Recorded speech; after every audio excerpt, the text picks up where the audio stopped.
నమస్కారం master GLN, నమస్కారం master ఈకే, నమస్కారం మాస్టర్ సివివి, నమస్కారం మాస్టర్ సివివి ట్రివర్ లోటస్ వి. ఎవరా జిఎల్ఎన్ గారు అనుకుంటున్నారా? శ్రీ జిఎల్ఎన్ శాస్త్రి గారు ఈకే మాస్టర్ గారు అంతేవాసి.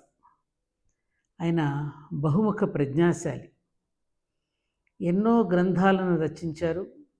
ముఖ్యంగా వారు అందించినటువంటి లలితా సహస్రనామ వివరణతో అమృత భాండాన్ని వెలికి తీశారు. అమృత భాండాన్ని వెలికి తీసి మనకు అందించారు. శ్రీ జీలన్ శాస్త్రి గారు వారు ఒకసారి మన ఇంటికి కూడా వచ్చారు. ఆ రోజు వారు రచించినటువంటి సౌందర్య లహరి గురించి ఎంతో అద్భుతంగా వివరించడం కూడా జరిగింది.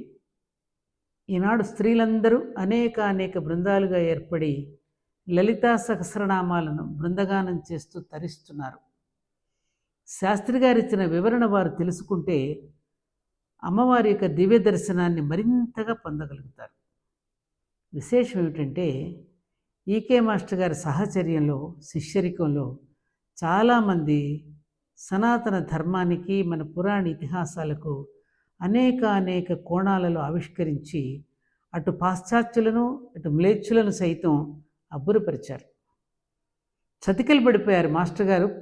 ప్రాక్పశ్చిమ సమన్వయాన్ని అందించి భగవద్గీతకి, బైబిల్కి భాష్యం చెప్పిన నాడు తెల్లవాళ్ళందరూ తెల్లపోయి ఇదా సనాతన ధర్మం అంటే ఆశ్చర్యాన్ని వ్యక్తం చేసినటువంటి సంఘటనలు ఎన్నో.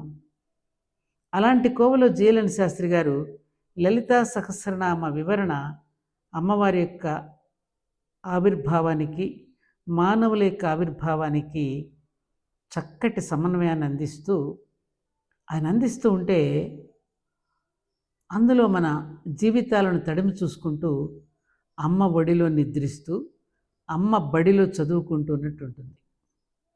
వారు కృష్ణా జిల్లా కైకలూరు తాలూకా వెంకటాపురంలో జన్మించారు. ఎంఎస్సి, ఎంఫిల్, పిహెచ్డి కూడా చేశారు. ఇక్కడ ఆంధ్ర యూనివర్సిటీ విశాఖపట్నంలో.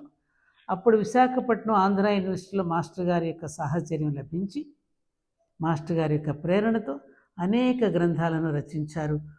మన ధర్మపురి క్షేత్రంలో మహిషాసురి మర్దినికి వివరణ ఇచ్చినప్పుడు కూడా మన బ్రహ్మశ్రీ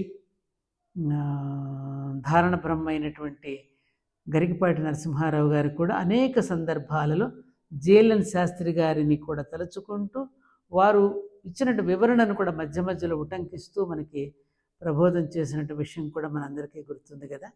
అలా జీలన్ శాస్త్రి గారు ఇచ్చినటువంటి లలితా సహస్రనామాలని కనుక మనం రోజుకొక్క నామాన్ని మనం తెలుసుకుంటే అది చదువుతున్నప్పుడు అది గుర్తొచ్చి అమ్మ యొక్క దిగ్దర్శనం మరింతగా అందుకుంటాం. ఓకేనా? చెప్పుకుందామా? వివరించుకుందామా?